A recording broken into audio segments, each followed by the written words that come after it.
Hope this is finding you well today.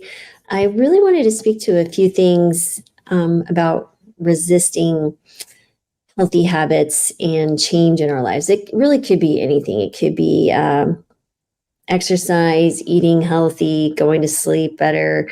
Yeah, anytime we're finding resistance in our lives, there's something there to be learned. So I wanted to speak to because I'm finding that as my distance is increasing for my racing, of course, it's getting harder, and I'm dealing with this resistance once to get out the door. But once I get going, I'm okay. But it is an interesting exercise to really turn into the resistance versus fighting it. Because when we fight it, it seems to get louder, and that voice in our head will just continue. So, again, it's not anything to be worried about or that you're abnormal. Everyone does this. Even I'm sure the most elite athletes or those who seem to have it all together go through days or moments where they really struggle.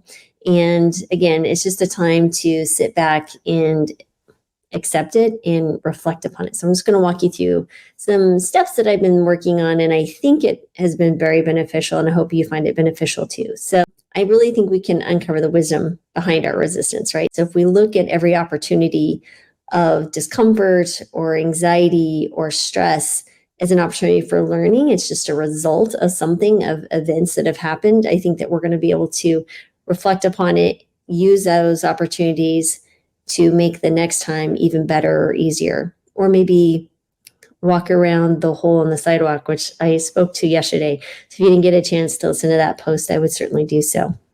So first of all, the idea is that you just have to recognize that there is resistance, right? That there's this mental thought or process that's occurring that's causing us to resist.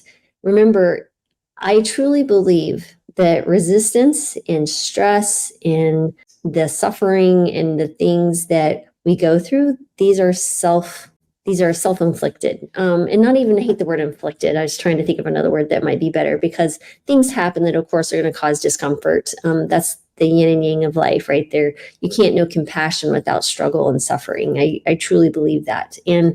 But at the same time, how we respond to anything, a comment or an action from someone else, is our choice. And the same thing happens with our own thoughts, right? Because you can think of this as these thoughts are not necessarily you, right? They're just thoughts. These are energy that's going through your brain, and you can entertain them and engage with them, or you can let them pass. You are the observer of the thoughts. And when I've really understood the power of knowing that I'm not my thoughts, that I don't have to act upon the thoughts, that the cravings and the feelings are, again, these are just passing moments, that I literally don't have to engage in them. There is power in understanding that. So the first point is just to recognize the resistance. So when you feel resistance towards something, doing something healthy, like exercising, just pause, acknowledge it without judgment. Again, that's that mindfulness piece. And just maybe say, I'm feeling resistance towards exercising right now. I'm feeling resistance to going to run my mileage to train for my half marathon. I'm feeling resistance to doing my 5 negative pull-ups today. I'm feeling resistance to eating a healthy meal when I'd rather have a piece of chocolate. I'm feeling resistance in sitting down and having that difficult discussion with my spouse, my child, my colleague. Again, just acknowledging it is the first step, and that will tone it down. You will notice, I think, a deflation of the severity of the craving or the resistance or whatever it might be. Because you really could use the same thing in a craving. Like, so if you're craving something that you know that you really don't want, instead of saying like, I'm just a victim to my cravings, I'm addicted. I'm not dismissing addiction at all, but using it as an excuse, instead just turning towards like, hey, I'm having a craving towards this, because it is kind of a resistance, right, that's occurring. So the next step, I think, for me, that's been very helpful is mindful breathing. So just some deep breaths as I'm acknowledging my resistance and just stepping back and reflecting on what's going on, just anchoring myself. It gives me a moment to pause where I don't feel the need to give in to the resistance or to continue fighting it. I'm just sitting back and going, okay, this is what's going on in my mind. Deep breath in, deep breath out. And you can even make it almost a prescription of sorts, right? So you could just do kind of the 5-finger exercise. You could do box breathing. So it'd be breathe in, breathe out, breathe in, breathe out. This is a great one for kids, by the way. And the other one is box breathing. You can breathe in over 4, breathe out over 4, breathe in over 4, breathe out over 4. That's been used by Navy SEALs. So lots of cool things there. And once you've kind of acknowledged resistance, you started some breathing, you set the tone to step aside from the emotions that are occurring and just look at what's going on. It's time to explore. And this is where we use curiosity. As my friend Dr. Jed Brewer says, curiosity is your superpower. And I truly believe that, because I have found that when I'm dealing, for example, with a difficult patient, not difficult in the sense of their personality or anything, but a difficult diagnosis or a puzzling, multiple things going on, and I'm trying to figure out by peeling back the onion layers, the curiosity factor makes it very enjoyable. And so I think it's the detective part of being a doctor that's made it so enjoyable for me. It's the curiosity factor, right? And this could be with anything in your life that you're finding difficulty, because when we start to explore and look at it as a child who's exploring their new world, that's where you're going to find that even though it's a difficult thing to see the resistance and the craving, that becomes more enjoyable because you're in the learning prospect. So there's some wisdom to incorporating curiosity, because that there is going to be a bit of release of dopamine when you start engaging in curiosity. So first thing you might want to do is physical sensation. Where do you feel this in your body? Is it you're tight in your chest? Do you feel in your limbs? What's your emotional state? Are you fatigued? Are you under stress? Maybe you're bored. And then also look at triggers, right? And this is where journaling will be super helpful too. But, trigger identification. Was it because I sat down in front of the TV? Is it because I was reading an email and got stressed about that? Is it because, it's 3:00? Whatever that might be for you, think about, is there a habit associated with this resistance or difficulty? And then just say, you're reflecting now. I feel the resistance in my chest. It's associated with the emails from my boss, and possibly triggered by the fact that I feel out of control or don't feel like I can make a difference with this situation. And that's all it is. The next thing is acceptance, right? So instead of fighting the resistance or using willpower to push it, because remember, we all run out of willpower. It's not that someone has more willpower than someone else. They've just created systems to deal with different things, right? They've made systems easier in their life. That's when you see people who are just crushing it as far as like exercise and stress management. They've created their life with systems that make it the default action is the healthy action. So that's a whole nother discussion, but I certainly found that true in my own life. When I make it there's only healthy food in the house, well, those are probably the things I'm going to consume, right? So again, that's a separate action or a separate discussion. So basically, instead of finding the resistance with willpower, accept it, embrace it, accept the discomfort as part of our experience as a human.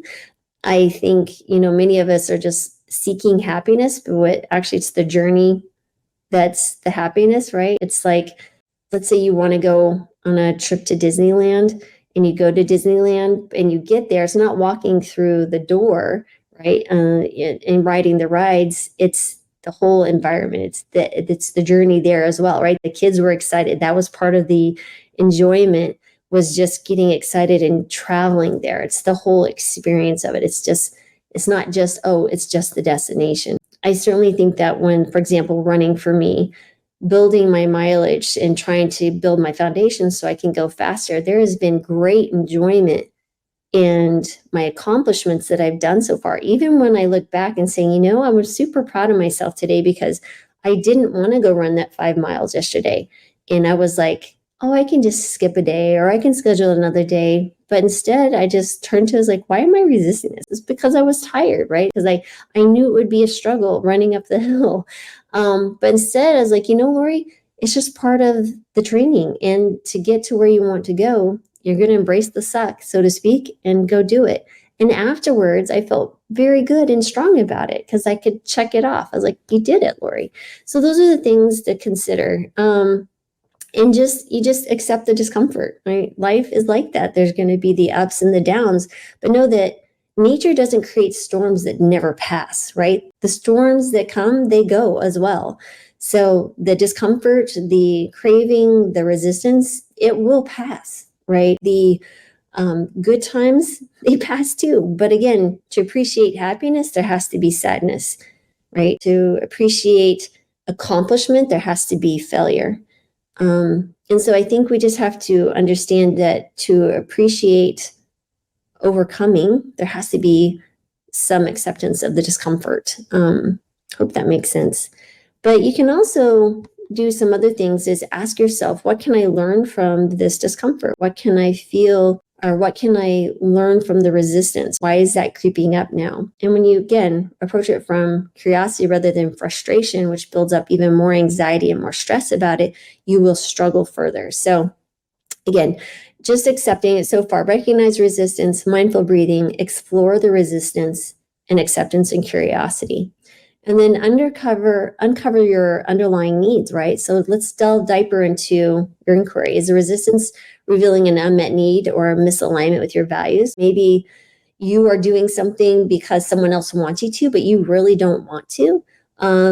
Maybe you're really tired. Maybe we need to change the time of day. For example, I know it would be great if I could do resistance training in the morning, but I don't do as well physically. So I do it later in the evening because I don't feel stressed with time crunches for my day when I do my weight training at night.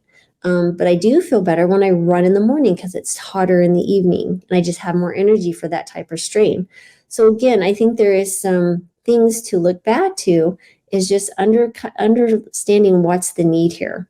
Maybe you need to eat before you do an activity. Maybe you need to, instead of sitting down in front of the television and snacking, you go for a walk with your spouse or walk with your dog, or maybe call a loved one and see how they're doing. And just, what is the unmet need here? Is it the social need? Is it mental stimulation? Is it decompression? What is that underlying need with that resistance? That might be helpful there. And then adjust and adapt, right? So based on that reflection, consider a way to adjust. Can you do a different type of exercise, change in the schedule? Again, you just want to adjust and adapt it. And then be very compassionate with yourself. I think, we are not kind to ourselves in many ways. I think to know that you are a creature of this wonderful world, we're all connected, and that you are certainly worthy of compassion and kindness, just like a small child is, in anybody in this world, animals, our earth. When you sit back and think and look and speak to yourself out of kindness and love, and it's not being, it's not being mighty or high upon yourself, to think that you deserve kindness and compassion. All you're doing is treating yourself as a creature that is wonderful and worthy, just like you would anything else. When you look and reflect inside and provide that love and nourishment, guess what? You're going to find more of it flowing into your life, and you can give more of it. So you have to be okay with it coming in, and then you just give it more. So I hope that's helpful in this abundance mindset, that you are abundantly loved by yourself and by others, and that it will give you more and more energy to provide others. So just be compassionate upon yourself as you're reflecting. And again, it's just a human experience, and take that time to learn and grow from it. And then, just encourage some adjustments, right? Just gentle encouragement. I'm going to say, you're learning from your experiences, you understand your needs, and just gently encourage yourself to evolve, right? And just know that this is a journey. It's not an end. It's not a destination. We just need to sit back and look. So if I was to go over this whole thing again, recognize the resistance, mindful breathing, just to give self pause and give your mind clarity and space to start the investigation. Explore the resistance, acceptance, and curiosity. Uncover the underlying needs, right? Adjust and adapt. Compassionate reflection. Remember to be kind to yourself. You're not looking to do any judgment like you're a failure because you're needing to adjust. Just compassionate reflection. It's just a result. There's no failure. It's just a result, right? And then gentle encouragement that you can move forward. So I hope that was helpful. I've been thinking about this a lot lately, as far as knowing that for myself, and when I see patients, they respond really well when we lay out kind of a step-by-step action plan on how to be compassionate, how to turn towards resistance, how to start incorporating these healthy habits. It's much more than just kind of setting up a routine. There's so much mental things going on inside and in the heart, right? Our emotions and our stressors. So I hope that was helpful. I will probably make a newsletter about this. So if you want to sign up for our newsletter, you can go to drmarbus.com and we'll send that out.